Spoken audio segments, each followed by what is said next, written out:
ஆயுஷ் எழுதுள்ள அனைவருக்கும் பணிவான வணக்கங்கள். பிஜிடிஆர்பி எக்ஸாமுக்கு அதிகாலை நேரத்தில் எத்தனை மணிக்கு எழுந்து படிக்கிறீங்க அப்படின்ற ஒரு கேள்வி உங்ககிட்ட நான் கொடுக்குறேன். நீங்கள் எல்லோரும் பிஜிடிஆர்பி எக்ஸாமுக்கு படிச்சுருப்பீங்கன்ற ஒரு நம்பிக்கை எனக்கு இருக்குது. அப்படி நீங்கள் படிச்சுருக்கீங்கன்னா ஏர்லி மார்னிங் எத்தனை மணிக்கு எழுந்து படிக்கிறீங்க கமெண்ட் பாக்ஸில் போடுங்க.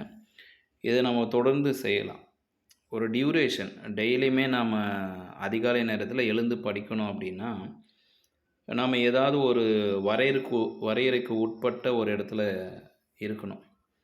அதாவது ஒரு கட்டுப்படுத்தப்பட்ட ஒரு சுதந்திரம். அப்போ தான் நாம் அதை தொடர்ந்து செய்ய முடியும். அந்த அடிப்படையில் பார்க்கும் பொழுது இங்கே ஒரு சஜஷன் டைம் கொடுக்குறேன். ஏற்கனவே எஸ்ஜிடி கிட்ட சஜஷன் டைம் தான் உங்களுக்கும் கொடுக்குறேன். ஏர்லி மார்னிங் 3 to 6 இந்த 3 மணி நேரத்தில் அட்லீஸ்ட் 2 மணி நேரம் நீங்கள் டைமை ஒதுக்குங்க.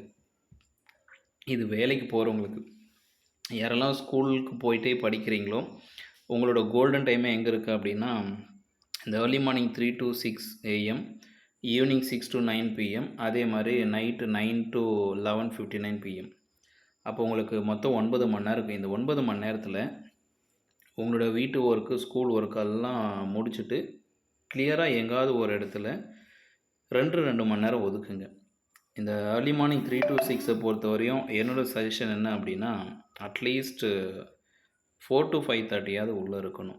ரொம்ப எக்ஸாக்டாக சொல்ல போனால் 3 மணிக்கு எழுந்துட்டால் 3:30 ரெஃப்ரெஷ் ஆகிட்டு 3:30 to 5:30 2 hours மைண்டை கான்சன்ட்ரேட் பண்ணி நீங்கள் உட்காந்துட்டு அதுக்கப்புறம் கிச்சன் ஒர்க்கு, ஸ்கூல் போகிற ஒர்க்கெல்லாம் நீங்கள் பண்ணிங்கன்னா அதே மாதிரி நைட்டு டின்னருக்கு அப்புறம் உங்களால் என்ன பண்ண முடியும், அதே மாதிரி ஒரு 2 மணி நேரம் டின்னருக்கு அப்புறம் ஒரு 2 மணி நேரம் நீங்கள் ஒதுக்குனீங்கன்னாவும் போதும். வேலைக்கு போகிறவங்க ஃபீஸ்ஃபுல்லாக நீங்கள் உங்களோட கிராஜுவலி என்ன பண்ணும் லேர்னிங்கு அந்த கர்வ் எப்படி மேலே போகுதுன்றது தெரிஞ்சிடும் உங்களுக்கு. வீட்டிலேருந்து படிக்கிறவங்க நீங்கள் காலையில் எழுத முடியல அப்படின்னா இந்த 10 to 1 பொறுத்த வரையும் 10 மணிக்கு அப்படி உட்கார ஆரம்பித்தா நீங்கள் 10:30 மணிலேருந்து 12 வரையும் படிக்கலாம். திரும்பவும் ஆஃப்டர்நூனில் ஒரு 2:30 4:30 வரையும் படிக்கலாம். அப்படியும் இல்லைன்னா ஈவினிங் 6:30 to 8:30. ஸோ இந்த மாதிரி இந்த 3 மணி நேரம் கேப்பை பொறுத்த வரையும் நம்ம எடுத்துக்கொள்ள வேண்டிய டியூரேஷன் என்ன அப்படின்னா 2 hours. முதல் ½ அன் ஹவரும் லாஸ்ட் ½ அன் ஹவரையும் நம்ம என்ன பண்ணிடணும், நெக்லெக்ட் பண்ணிடணும். முதல் ½ அன் ஹவர் நம்மளை தயார்படுத்திக்கிறதுக்கும் லாஸ்ட் ½ அன் ஹவர் நம்ம ரிவிஷன் பண்ணுறதுக்கோ இல்லை படித்ததுலேருந்து கொஞ்சம் ரிலாக்ஸ் ஆகிறதுக்கு வெளியே வரும். ஆனால் 2 மணி நேரம் ரொம்ப ஃபோக்கஸ்டாக இருக்கணும்.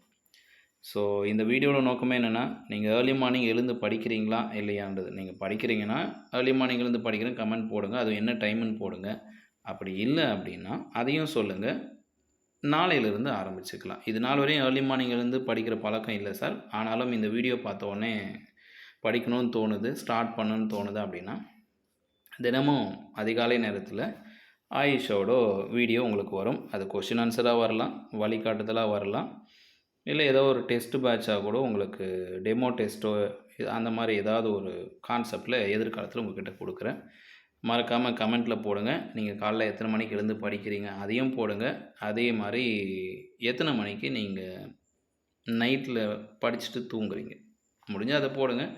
இந்த வீடியோட நோக்கமே என்னென்னா அதிகாலையில் எத்தனை மணிக்கு எழுந்து படிக்கிறீங்க அதை மட்டும் பதிவு பண்ணால் போதும். நாளையிலேருந்து உங்களுடைய வாழ்க்கை அந்த பழக்க வழக்கத்தில் உட்படுத்திக்குங்க. அதாவது இதை ஒரு ஹேபிட்டாக மாற்றிக்குங்க. நம்ம தினமும் உடல் தூய்மை ஏற்படுத்துறது ஒரு பழக்கமாக வச்சுன்னு இருக்கிறோம், பல் துளக்கிறதுல ஒரு பழக்கமாக வச்சுருக்கோம். அப்போ இதெல்லாம் ஹேபிட்ஸ் தானே நமக்கு. ஸோ நம்ம தினமும் பல் துளைக்கிட்டு தான் நம்ம சாப்பிட்றோம் அப்படின்ற ஒரு விஷயத்தை ஹேபிட்டாக மாறின மாதிரி ஏர்லி மார்னிங்கள்ன்றதை நம்ம ஹேபிட்டாக மாற்றி ஆகணும். அதை விட முக்கியம் எழுந்துட்டு 2 மணி நேரமாவது படிக்கணும். 3 to 5 படிக்கலாம், 3 to 5:30 படிக்கலாம், இல்லை 4 to 6 படிக்கலாம். ஸோ மினிமம் 2 hours படிக்கிற மாதிரி ஒரு ஷெடியூலை ரெடி பண்ணுங்கள். உங்களுக்கு ஏற்ற மாதிரி ரெடி பண்ணுங்கள். கண்டிப்பாக நீங்கள் நினச்சது நடக்கும், வெற்றி கண்டிப்பாக கிடைக்கும். மீண்டும் இது போன்ற ஒரு வழிகாட்டுதலோடு உங்களை சந்திக்கிறேன். இது ஆயிஷா டீச்சர்ஸ் ஃபேமிலி. யாதும் ஊரே யாவரும் கேளீர்.